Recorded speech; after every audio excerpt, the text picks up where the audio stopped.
Welcome to Online with Terry Jeffrey. Today we're talking to Congressman Paul Ryan, who represents the 1st Congressional District of Wisconsin and is ranking Republican on the House Budget Committee. He was first elected to Congress in 1998 when he was 28 years old. Prior to that, he worked as a speechwriter for Bill Bennett and Jack Kemp and as legislative director for Senator Sam Brownback of Kansas. Recently, he published A Roadmap for America's Future, a plan to solve America's long-term economic and fiscal crisis. Congressman Ryan, thanks for having us in. Thanks, Terry. Let me ask you this. If our country, if the federal government of the United States stays on the fiscal path it is currently following, is the government going to go bankrupt down the road? Yes. Why? Yes, we know that for a fact. All the actuaries, all the objective scorekeepers of the federal government are predicting this. So this much we know. What we know is our government is growing at an unsustainable pace, and it will overwhelm our economy's ability to pay the bills. Let me give you one little statistic. There's a lot of ways of quantifying this. The current estimate of how much money we owe if we want to keep all of the government's promises in today's dollars is $53 trillion. And who made that estimate? That estimate is from the General Accounting Office. Right, so it's a nonpartisan...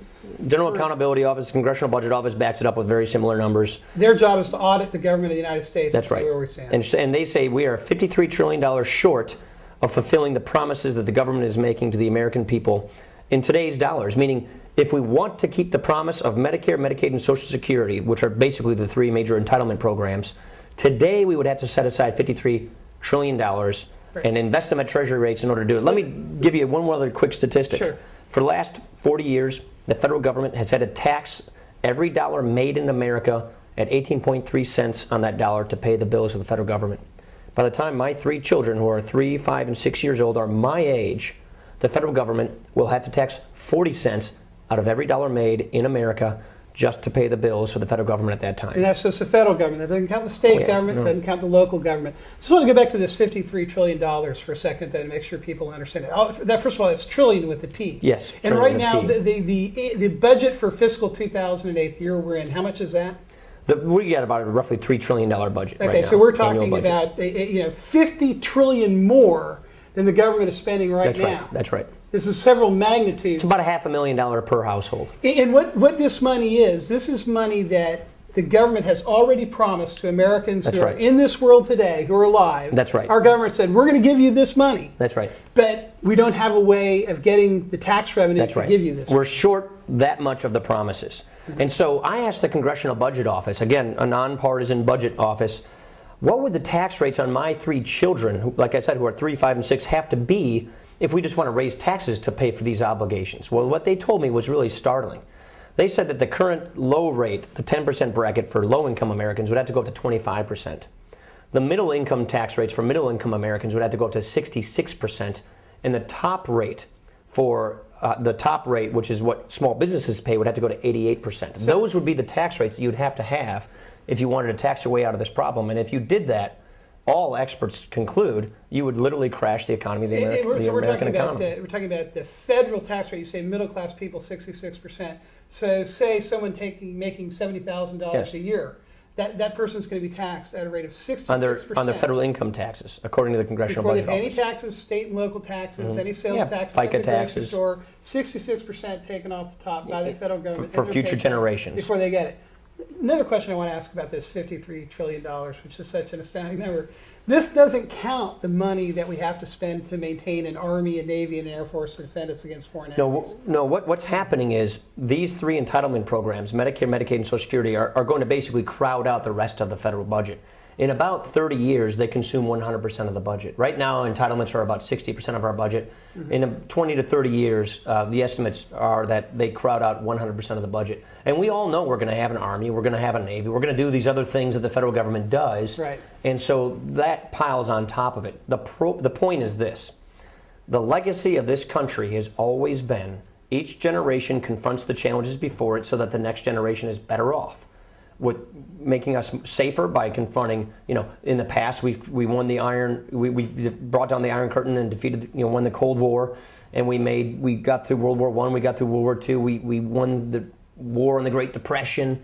The problem we have right now, putting foreign policy aside and our fight with Islamic radicalism, we have an economic crisis. We have a fiscal crisis, and that is we will bankrupt this country, and the best century in America will be the last century. And unless we turn our fiscal situation around and pay off this debt and change the way these programs work to a more sustainable path, the next generation will have inferior living standards. We will not have higher living standards for our children and our grandchildren if we continue down the current path we are on. They will be carrying this massive tax burden to pay Medicare and Social Security costs for you and me, so we have a nice, comfortable, healthy That's right. retirement.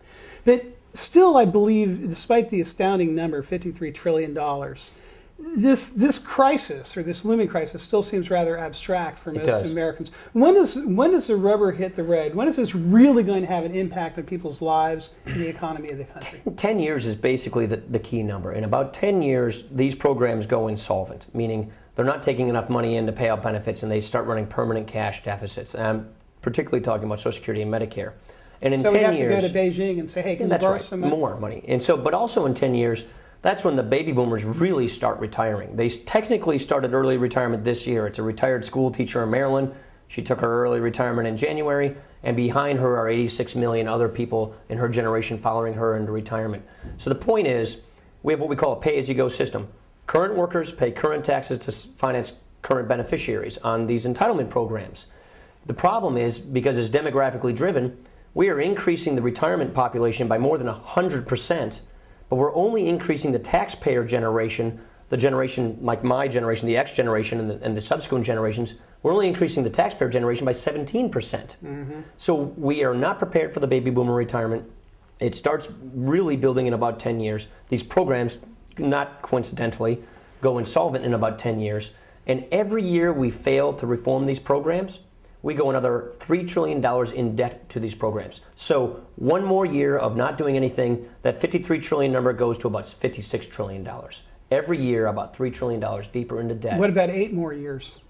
You know my point. Well, let me ask you, before we get into some of the specific solutions you're recommending that you put together in this plan, Senator Obama, who's a presumptive Democratic nominee for president, had a great debate in the Democratic primaries with Senator Hillary Clinton over who had the better plan for a national health care program.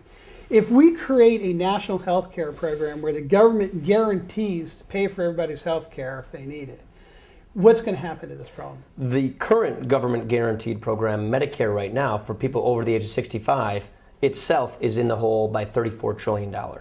So the current deficit or unfunded liability for Medicare right now is $34 trillion. Medicare alone. Medicare alone. And so these proposals to basically have Medicare and expand it to cover the rest of the population is mind-boggling, given the current program we have right now is so unfunded.